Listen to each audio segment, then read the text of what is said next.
வணக்கம் நண்பர்களே. திமுக ஜெயிக்குமா? அடுத்த தேர்தலில் திமுக ஜெயிக்குமா? இன்னைக்கு இருக்கிற நிலைமையில திமுக அணி தான் ஜெயிக்கக்கூடிய வாய்ப்பு இருக்கு. ஏன்னா வாக்கு சதவீதத்துல அந்த அணி திமுக அணி ரொம்ப முன்னால இருக்கு. ஆனா இப்படியே தேர்தல் வரைக்கும் இருக்குமா? இருக்குமா? ஆனா இருக்கணும். இருக்கணும் அப்படின்னு முதலமைச்சரும் திமுக தலைவருமான ஸ்டாலின் ரொம்ப உறுதியா நினைக்கிறாரு, நம்புறாரு. அதற்கான வியூகங்களை வகுக்கணும் அப்படின்னு நினைக்கிறாரு. ஏன்னா தேர்தல்ல கடந்த பல தேர்தல் வரலாற்றை பார்க்கும்போது கடைசி 2-3 மாதங்கள் கூட தேர்தலுடைய விதியை, தேர்தலுடைய முடிவுகளை மாற்றக்கூடிய நிலைமைகளை நம்ம பார்த்துட்டு வந்திருக்கோம். ஒரு மூத்த அரசியல்வாதியான, ஒரு நல்ல அனுபவமிக்க அரசியல்வாதியான ஸ்டாலினுக்கு இது நல்லாவே தெரியும். ஆகையால தேர்தலுக்கு முன்னால ஒரு 2 மாதங்கள் வரை கூட திமுகவுடைய டெம்போ, திமுகவுடைய ஆதிக்கம், திமுக அணியுடைய செல்வாக்கு குறைஞ்சிடாம பார்த்துக்கணும் அப்படின்னு ஸ்டாலின் ரொம்ப உறுதியா நினைக்கிறார். அதுக்கான திட்டங்களை வகுத்துட்டு இருக்கிறார். ஏன்னா திமுக ஆட்சி வந்த பிறகு பல நல்ல திட்டங்களை மக்களுக்கு செஞ்சிருக்காங்க. அது முக்கியமாக மகளிர் உரிமை தொகை, மாதாந்திர உரிமை தொகை, அதுக்கப்புறம் பேருந்து பயணம், அதுக்கப்புறம் மாணவ மாணவிகளுக்கு மாதாந்திர உதவித்தொகை, இது எல்லாமே கொடுத்துட்டு வந்திருக்காங்க. இன்னும் கூட பல திட்டங்கள். இந்த திட்டங்கள் எல்லாமே மக்களை தன் பக்கம் வச்சுக்கும் அப்படின்னு திமுக நினைக்கிறது, திரு ஸ்டாலின் நினைக்கிறாரு. ஏன்னா மக்களுக்கு உரிய திட்டங்களை கொடுத்துட்டதுனால அவங்க மகிழ்ச்சியா இருப்பாங்க அப்படின்னு நம்புறாரு.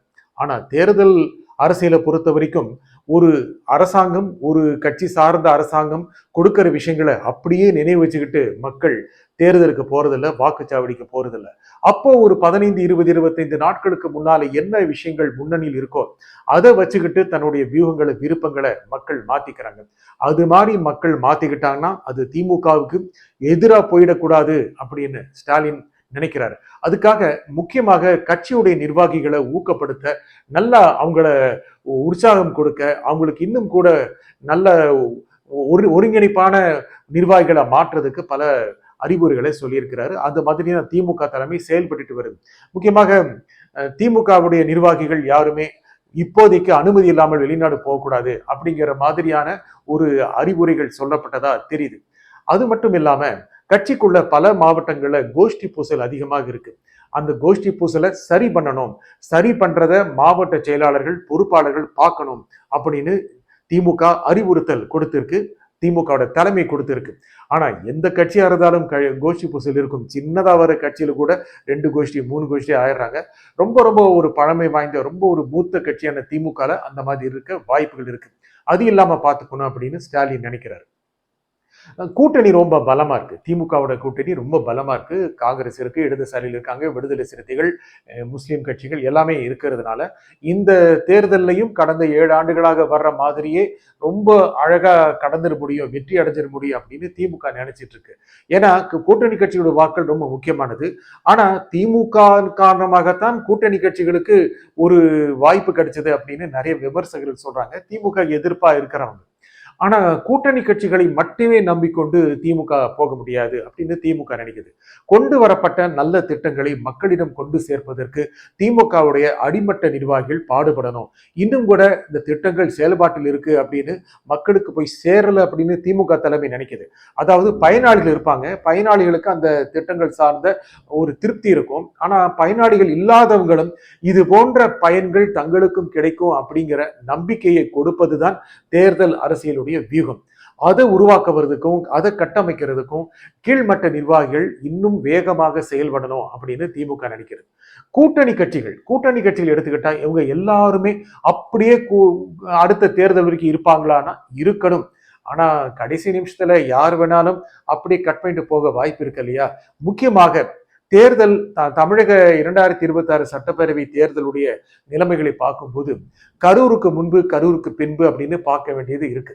முக்கியமாக விஜய் அரசியல் தளத்துல வந்தோடனே அவருடைய மாநாடுகள், அதுக்கப்புறம் பிரச்சார கூட்டங்கள் திருச்சியில ஆரம்பிச்சது, இதெல்லாம் பார்க்கும்போது விஜய் ரொம்ப மேல போயிட்டாரு அப்படிங்கிற மாதிரியான அரசியல்கள் இருந்துச்சு. ஆனா கரூர் சம்பவம் அவருக்கு பின்னடைவாக பார்க்கப்பட்டது. அதற்கு பிறகு மிகவும் நுணுக்கமாக, நுட்பமாக, அனுபவ ரீதியாக திரு ஸ்டாலின் இந்த விஷயங்களை கையாண்டாரு.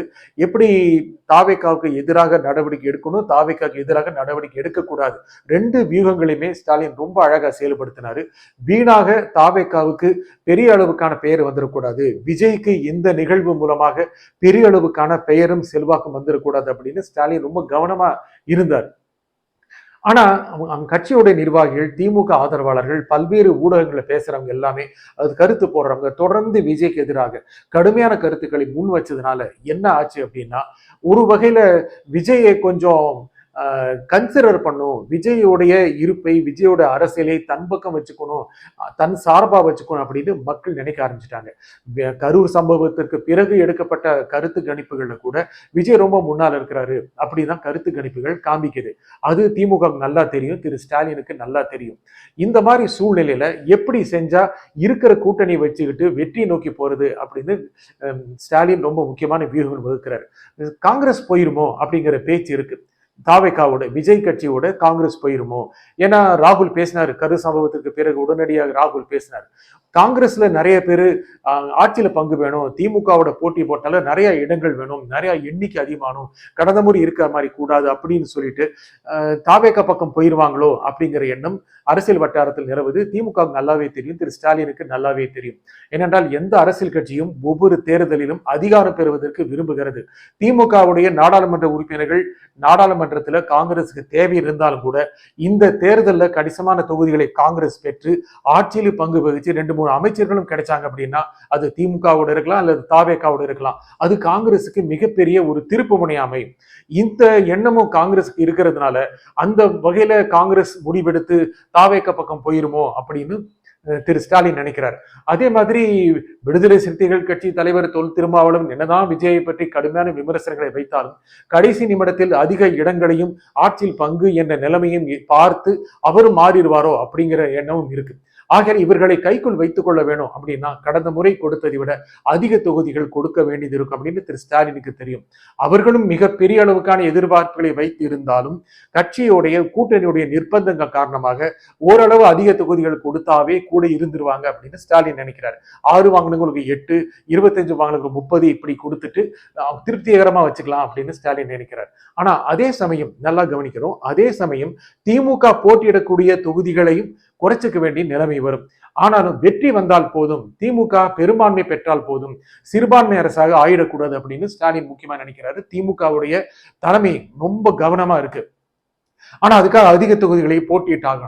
எதிர்கட்சியில் எடுத்துக்கிட்டா பாஜக அதிமுக கூட்டணி ரொம்ப பெரிய வெற்றி கூட்டணியா இப்போதைக்கு தெரியல. விஜய் போயிடுவாரோ அப்படிங்கிற பேச்சு தொடர்ந்து இருக்கு.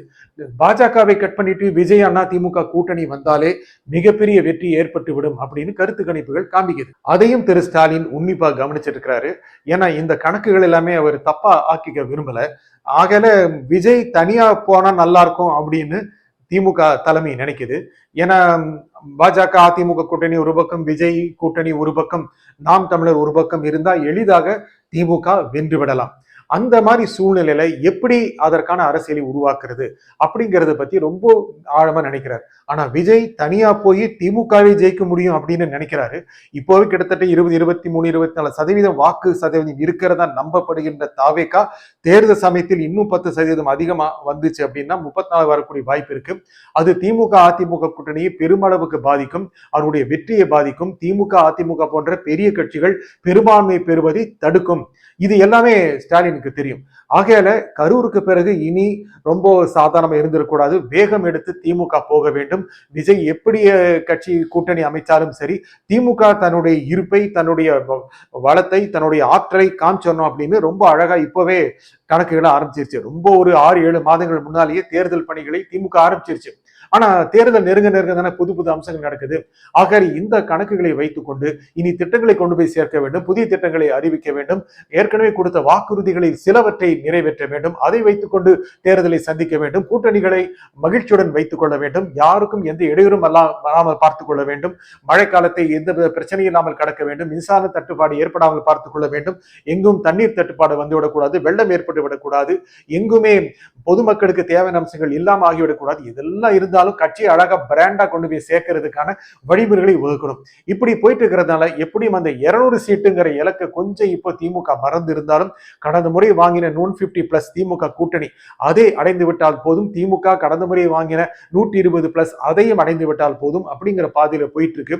திமுக மிக சரியான கவனத்தோட போயிட்டு இருக்கு. ஆனா தேர்தல் அரசியல் எது வேணாலும் நிகழலாம், அந்த சமயத்துல கூட்டணிகள் எல்லாமே மாறலாம். எதையும் தாங்கி வெற்றி பெறணும் அப்படின்னு திமுக உறுதியை நம்புது. நன்றி, வணக்கம்.